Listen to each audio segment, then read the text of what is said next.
Hello dear students, आप सभी का स्वागत है। इस वीडियो में हम डिस्कस करने वाले हैं फार्मास्यूटिकल ज्यूरिस्प्रूडेंस की यूनिट 4 का drugs and magical remedies act और prevention of cruelty to the animals. तो हमारे लिए ये बहुत ही इंपॉर्टेंट है। Unit 4 in pharmaceutical engineering, you are studying in the your 5th semester of B pharma course. So in this particular unit, this drugs and magical remedies act based questions have been frequently asked, and then the committee is related to the prevention of cruelty to the animals. So let's get into the content. First of all, let's know about the Drugs and Magical Remedies Act when it got enacted in the India.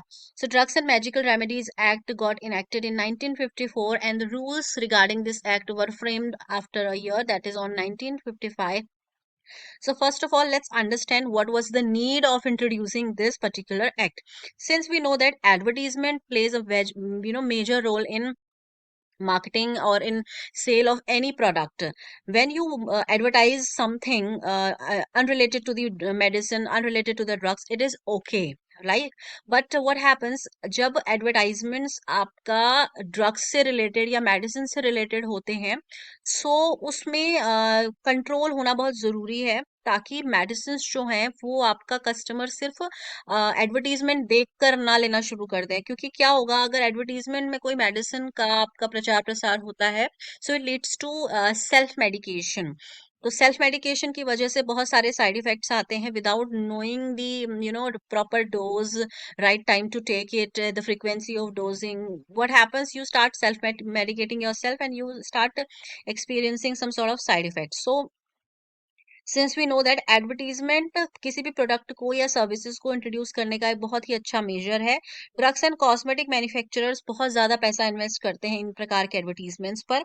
ज्यादातर भारत के अंदर बहुत सारे ignorant और अनवेरी people हैं जो quacks के हाथों में आ जाते हैं। क्वैक्स मतलब ये वो पीपल होते हैं जो मैजिकल रेमेडीज को बेचते हैं, जैसे मंत्र के थ्रू या तंत्र के थ्रू या तलिस्मांस के थ्रू वो मेडिसिन को या मैजिकल रेमेडीज को मार्केट में बेचते हैं। तो इस तरीके के एडवर्टीजमेंट्स और मैजिक रेमेडीज लोगों को आकर्षित करते हैं और लोग फिर सेल्फ मेडिकेशन पर उतर जाते हैं और हार्मफुल अपने बॉडी के अंदर साइड इफेक्ट्स लेकर आते हैं, जो कि उनको लॉन्ग टर्म में बहुत नुकसान पहुंचाता है। तो इस तरीके के एडवर्टीजमेंट के ऊपर एक कंट्रोल की बहुत ज्यादा इंपॉर्टेंस थी, तो ये पर्टिकुलर एक्ट उसी के ऊपर एम्फेसाइज करता है। अब बात कर लेते हैं ऑब्जेक्शनेबल एडवर्टीजमेंट एक्ट, या कह सकते हैं enforcement of this particular act. It started on 1 April of 1955। ये पूरे भारत में आपका एप्लीकेबल है except Jammu and Kashmir. So now let's talk of the objective. So objective इसका क्या है, उस तरीके के सभी एडवर्टीजमेंट्स के ऊपर प्रिवेंशन लगाना जो एडवर्टीजमेंट्स कंसेप्शन से संबंधित है, मिसकैरेजेस से संबंधित है, या फिर वुमेन की उन कंडीशन से संबंधित हैं जैसे कि वुमेन्स के अंदर मेंस्ट्रुअल डिसऑर्डर्स का आ जाना। तो इस तरीके के एडवर्टीजमेंट्स के ऊपर कंट्रोल लगाना, this was the objective behind this act. इसके अलावा उन सभी बीमारियों के ट्रीटमेंट का अगर कोई एडवर्टीजमेंट दावा करता है, जो बीमारियां शेड्यूल जे के अंदर आपका स्पेसिफाई की गई हैं under drugs and cosmetic act 1945, तो ये भी आपका प्रोहिबिटेड है अंडर दिस एक्ट। ये एक्ट कवर करता है सभी अनएथिकल और ऑब्जेक्शनेबल एडवर्टीजमेंट्स को जो सेल्फ मेडिकेशन और सेल्फ ट्रीटमेंट को प्रमोट करते हैं। उस तरीके उसके बाद कुछ और भी विशेष तरीके के एडवर्टीजमेंट्स हैं जिनके ऊपर ये एक्ट प्रोहिबिशन लगाता है। वो एक्ट रिलेटेड है मैजिकल रेमेडीज से। मैजिकल रेमेडीज वो रेमेडीज होती हैं जो फॉल्स क्लेम करती हैं कि आप उनका इस्तेमाल मैरिजेस में कर सकते हैं, आप उनका इस्तेमाल मेंस्ट्रुअल डिसऑर्डर्स को ठीक करने के लिए कर सकते हैं। अब बात कर लेते हैं डेफिनेशंस की।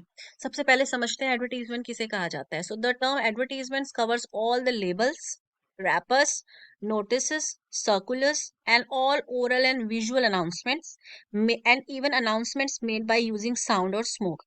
इसे कहा जाता है एडवर्टीजमेंट। अगर आप एडवर्टीजमेंट की परिभाषा को देखेंगे तो ये उन सभी लेबल्स, रैपर्स, नोटिस, सर्कुलर और ओरल और विजुअल अनाउंसमेंट्स को कवर करता है। और साथ ही साथ अगर कोई आपने साउंड या स्मोक के थ्रू एडवर्टीजमेंट्स करी हैं तो उनको भी आप क्या कह सकते हैं, एडवर्टीजमेंट कह सकते हैं।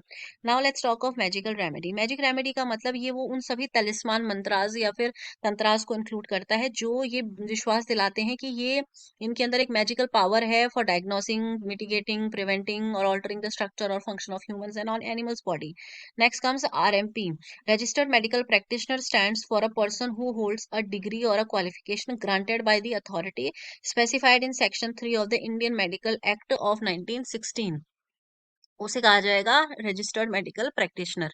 अब एक इंपॉर्टेंट क्वेश्चन आपके पेपर में आ जाता है प्रोहिबिटेड एडवर्टीजमेंट्स के बारे में। Right a short note on prohibited advertisements. तो कौन कौन से एडवर्टीजमेंट्स हैं जो प्रोहिबिटेड है? सबसे पहले प्रोहिबिटेड एडवर्टीजमेंट्स का मतलब समझ लेते हैं। प्रोहिबिटेड एडवर्टीजमेंट्स का मतलब वो एडवर्टीजमेंट्स जो आपका ऑब्जेक्शनेबल है, यानी कि drugs and medical remedies act के अंतर्गत उन तरीके के एडवर्टीजमेंट्स पर एक तरीके का प्रोहिबिशन लगा है, ऑब्जेक्शन लगा है। ये कौन से होते हैं? ये वो एडवर्टीजमेंट्स होते हैं जो न्यूज़पेपर, मैगजीन्स के थ्रू, इंटरनेट के थ्रू, टीवी के थ्रू सर्कुलेट कराए जाते हैं, related to sexual stimulants, drug promising curing venereal diseases, that means sexually transmitted diseases, और ऐसी कंडीशंस जो वुमेन से संबंधित हैं। अगर इस तरीके के किसी भी प्रचार प्रसार को कोई एडवर्टीजमेंट कर रहा है तो उसको आप ऑब्जेक्शनेबल एडवर्टीजमेंट कह सकते हैं।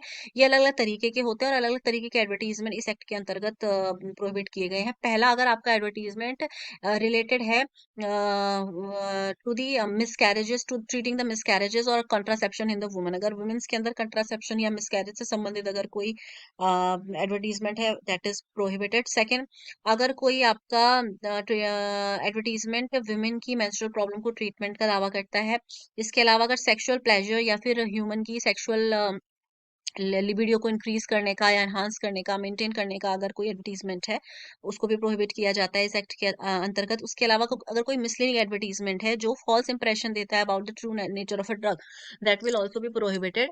नेक्स्ट कम्स एडवर्टीजमेंट्स जो कि आपका मेडिकल रेमेडीज से रिलेटेड है, जैसे कि अभी हमने सीखा था मंत्र तंत्र तलिस्मान से रिलेटेड जो भी रेमेडीज होती हैं उन्हें मेडिकल रेमेडीज कहा जाता है, यानी कि वो ऐसी बीमारियों को ठीक करने का प्रॉमिस करते हैं जो बीमारियां बहुत सीरियस हैं, या जैसे फॉर एग्जांपल आप समझ, जैसे गॉल ब्लैडर है, लेप्रोसी है, या कोई आपका मेंटल डिसऑर्डर है, या आपका ट्यूमर है, या विमेंस की कोई स्टलिटी से रिलेटेड डिसऑर्डर्स हैं, लाइक बांझपन से रिलेटेड कोई प्रॉब्लम्स हैं, इवन मैन में अगर इनफर्टिलिटी का इशू है उसको ट्रीट करने का अगर कोई एडवर्टीजमेंट दावा कर रहा है, so that kind of advertisements are also prohibited under this act. उसके अलावा अगर कोई ऐसा एडवर्टीजमेंट जो आयुर्वेदिक ड्रग से संबंधित है और आयुर्वेदिक ड्रग ऐसा दावा कर रही है कि वो मेमोरी पावर को एनहांस कर लेती है, so this is again advertisement which is prohibited under this act. So this is all for today's video. इसके आगे हम लोग नेक्स्ट वीडियो में पढ़ेंगे जिसमें हम लोग प्रोहिबिटेड एडवर्टीजमेंट्स के आगे अब क्या क्या पेनल्टीज हैं उसके बारे में डिस्कस करेंगे।